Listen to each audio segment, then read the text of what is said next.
Let's go back to the 90s. In 1993, the US tried out a simple concept. We needed money and we needed to conserve energy. The Clinton administration introduced a tax on energy in all its forms.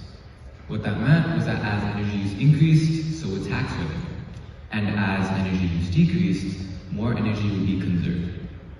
Now, that was a catalyst for a string of legislative ideas to try to curb the effects of the climate crisis, out of which the most popular one has consistently been the carbon tax.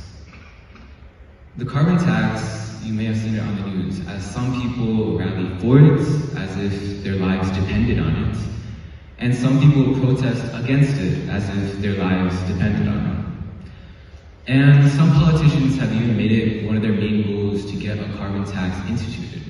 However, when we look at concrete legislation, the carbon tax has consistently found itself caught behind the complicated wires and walls of society. And as of today, it does not seem like a carbon tax is going to be instituted in the near future or anywhere near. But when we move past measures like these, another interesting solution pops up that focuses on the very nature of products and how we as consumers buy. And that's what I wish to talk about today. Accidental environmentalism. The term has 11 syllables, but it's actually quite a simple idea. What it's about is that products will be designed to be highly desirable for a consumer. They'd be high quality, they'd be affordable, they'd be useful. And on top of that, they'd also have small green aspects embedded into them without being deemed a green product. So what that would mean is that consumers no longer need to make the conscious decision to buy separate green products. Instead, the products they buy every day would naturally have small green aspects embedded into them. Now this whole process involves two groups of people. One is the environmentalist. The environmentalist is someone who identifies themselves as someone who strongly believes in being green, and they go out of their way to do things that are more environmentally friendly. Now let's say in my hand right now, I had a reusable coffee cup, and it was marketed as the greenest coffee cup on earth. And let's say it's also the color green in case the label wasn't enough. And let's say I gave this cup to an environmentalist. Some of their reactions might be along the lines of, wow, what a great coffee cup. I could use less disposable cups and also be helping the environment. But see, even if that product was maybe a bit overpriced and maybe not as good quality as other products, they'd still buy it because they strongly believe in being green. All people, however, do not think like this. In fact, a lot of people might actually be the opposite, in that they might not only be indifferent to being green, they might even be hostile to it. Now, if I gave that same cup to this person, some of their reactions might be along the lines of, why would I care about being environmentally friendly? Why is this more overpriced than my normal products?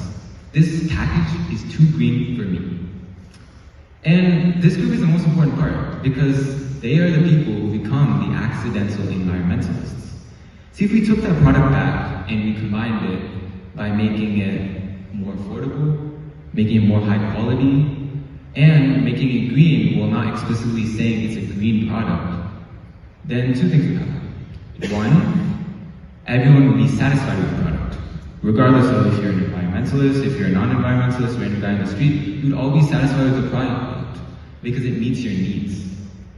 And two, all of those people that buy the product are becoming environmentalists by accident because they're all contributing to a greener future. Now, when you step back and think about, is this really feasible in today's world? It actually is. Because if you look at a few professors, Professor M. Lamas from UCLA and Professor Matthew Kahn from the University of Southern California, they've actually talked about this extensively and often point to the great example of Tesla.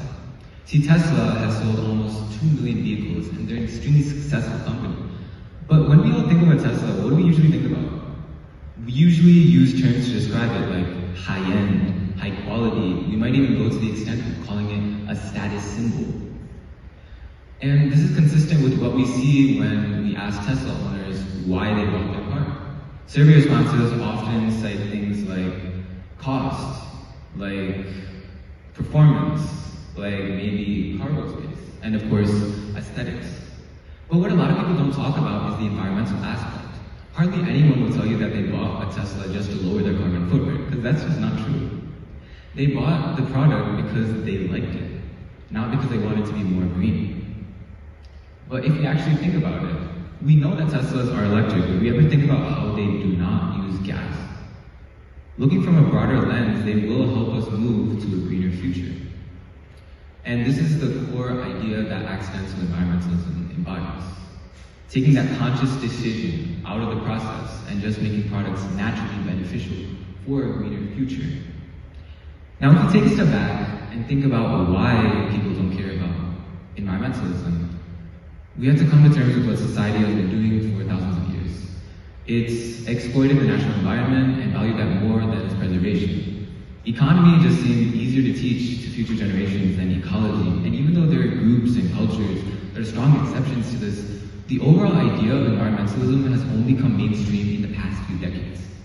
And as a result, we're in this strange stage in which we have a world that was built on environmental neglect, that now wishes to completely flip paradigms that was previously consistent for so long. And as a result, we need to think about the implications of what we can do with a world that doesn't have people more interested in environmentalism. It's usually due to a combination of factors of being undereducated about the topic, unaware, or sometimes just disoriented. Disoriented about how something that was persistent for so long can change so quickly. The bottom line is that we as a society need to improve. And to do that, we need to answer the question of what do we do if we have an economy that's at odds with ecology? And that's a concept that accidental environmentalism tries to address by merging these two concepts of ecology and economy to make for a better future. If we go back to the decade we talked about, the 90s, or 1991 specifically, 78% of Americans identified themselves as environmentalists. Let's fast forward to Earth Day, 2021. Only 41% of Americans said the same. So does this mean that you have to go out with pitchforks and torches trying to make other people care about being green? No. Some collective action needs to be taken, but ignoring where the other side stands is not part of that.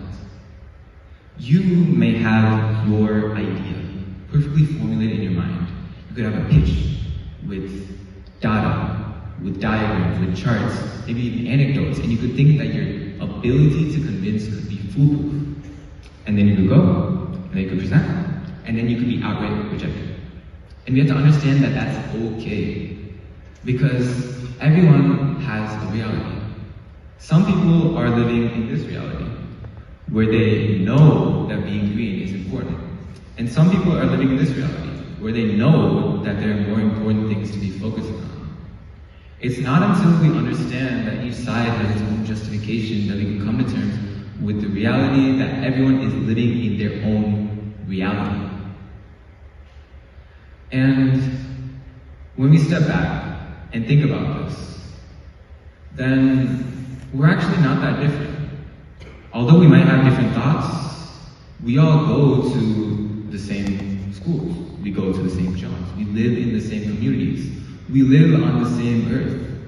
If we look down, we all see the same sidewalk.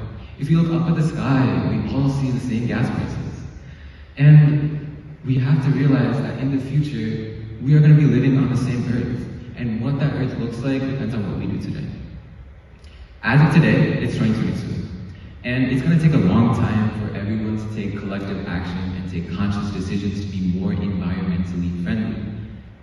But in that time, people from Saline, from Michigan, and from the world are going to make great advances in science, in technology, and in medicine.